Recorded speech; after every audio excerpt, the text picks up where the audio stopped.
औज़ुबिल्लाहि मिनश्शैतानिर्रजीम बिस्मिल्लाहिर्रहमानिर्रहीम। नाज़रीन, आज की जो वीडियो है वो ख़ुसूसन मैंने इसलिए बनाई है ताकि ये जो इंजीनियर मोहम्मद अली मिर्ज़ा के नाम से जो नया फितना उम्मत मुस्लिमा के अंदर ज़हूर पज़ीर हुआ है, इसका सद्देबाब किया जाए और इसकी हकीकत को जाना जाए। औलिया अल्लाह के बारे में ये कहना कि जी बाबों ने कोई तफसीर नहीं लिखी और उन्होंने कोई कुरान का तर्जमा नहीं किया, इस बात के ऊपर औलिया अल्लाह की विलायत को चैलेंज करना, ये सिर्फ़ और सिर्फ बुग़्ज़ औलिया अल्लाह है।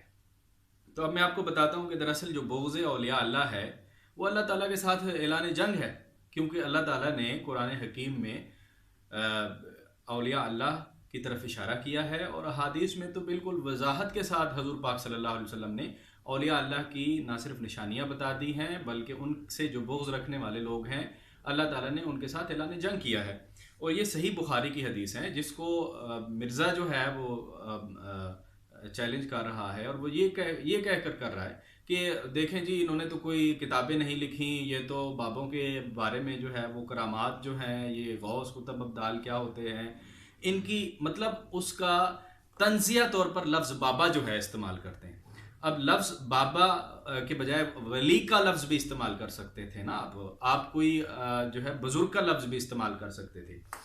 असल में जहालत का हर तरफ जो है वो जहालत का माहौल जो है वो गर्म हुआ है। अब देखें, बाज़ औलिया के साथ लोगों ने बाज़ वलियों के साथ ऐसे ऐसे शिरकिया अकायद मंसूब कर दिए हैं जिसकी बुनियाद के ऊपर लोगों को उनके ऊपर एतराज़ करने का मौका मिल गया है। इसके बारे में पहले हम जानते हैं कि क्या कोई रसूल नबी के पास कोई ताकत ऐसी है। हम कुरान से ही इस मसले को पूछ लेते हैं और कुरान से हम पूछने के बाद फिर हम हदीस की तरफ आएंगे और हम फिर असल मसले की तरफ आएंगे।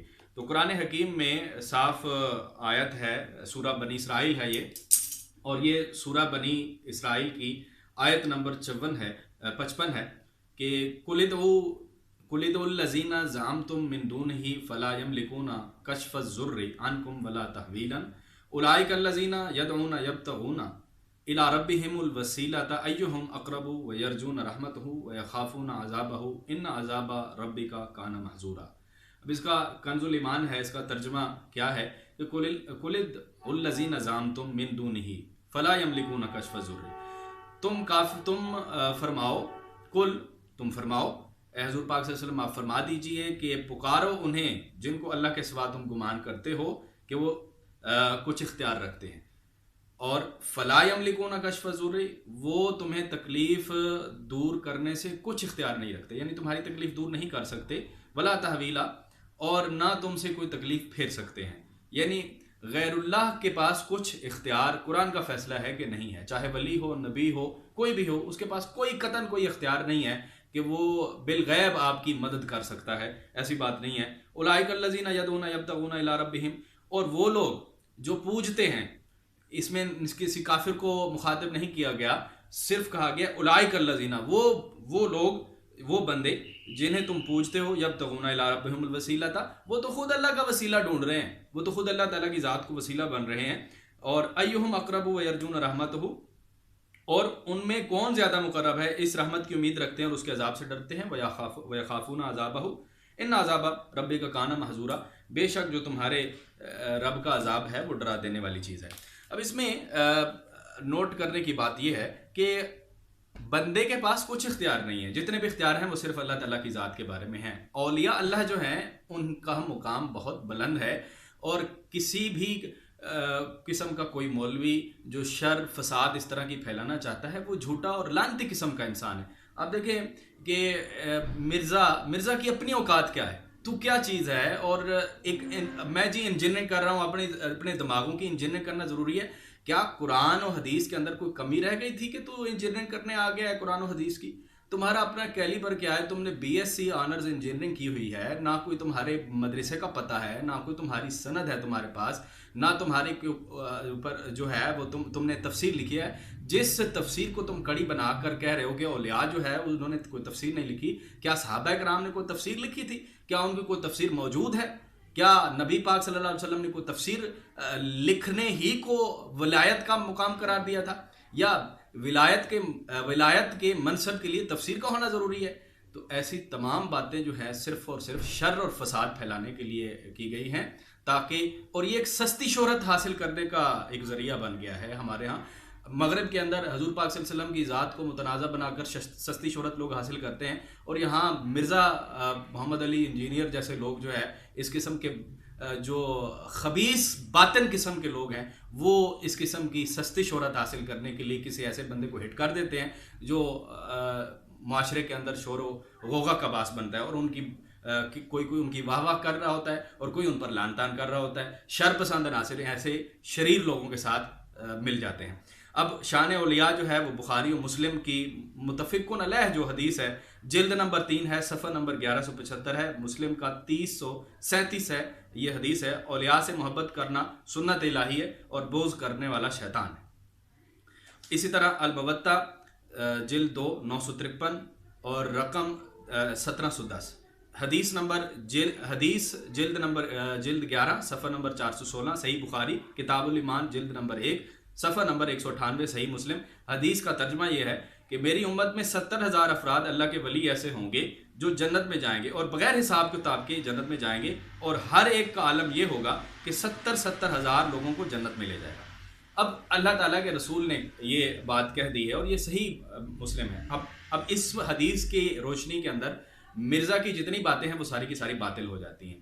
अब देखें कि हज़रत ईसा अलैहिस्सलाम के जो बाद 137 हिजरी के अंदर जो असहाबे काफ पैदा हुए हैं वो मुवाहिदीन थे, तो वो हज़रत ईसा की उम्मत थे, और वो 309 साल गार के अंदर रहे और फिर अल्लाह ताला ने उन्हें ज़िंदा कर दिया।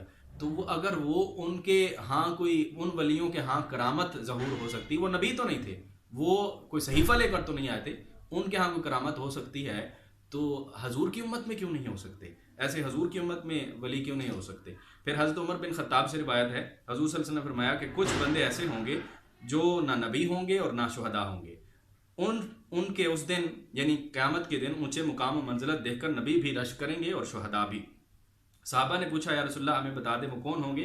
तो आप सल्लल्लाहु अलैहि वसल्लम ने फरमाया, वो लोग होंगे जो अल्लाह के लिए एक दूसरे से मोहब्बत करते हैं, अल्लाह की कसम उनके चेहरे 14वीं रात की तरह चमकते होंगे और वो नूर के मिंबरों पर बैठे होंगे उस दिन जब सब लोग खौफज़दा होंगे। और फिर अल्लाह के नबी ने वो आयत पढ़ी, वो आयत कौन सी है कि अला इन्नल औलिया अल्लाहि ला खौफुन अलैहिम वला हुम यहज़नून, सूरह यूनुस है, आयत नंबर 62 है कि बेशक अल्लाह के जो वली हैं उनको कोई उस दिन खौफ और हुज़्न व गम नहीं होगा। इसी तरह हदीस नंबर 3527 है, सफ़र नंबर 288 है, जिल्द 3 किताब नंबर 3 अबू दाऊद की हदीस है।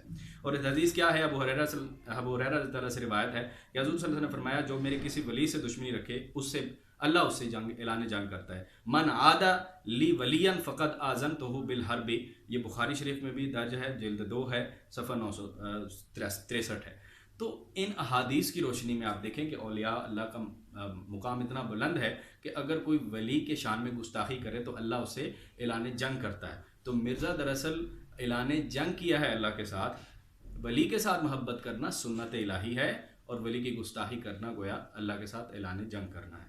तो गुलाम फरीद ने क्या खूब कहा था कि सिख रीत रविश मंसूरी नू हुण ठप रख कंज कदूरी नू, हादी न समझ हिदाया काफ़ी न समझ किफ़ाया, कर पुरज़े शरह बकाया, एहो कुरान किताबे, एहो दिल कुरान किताबे।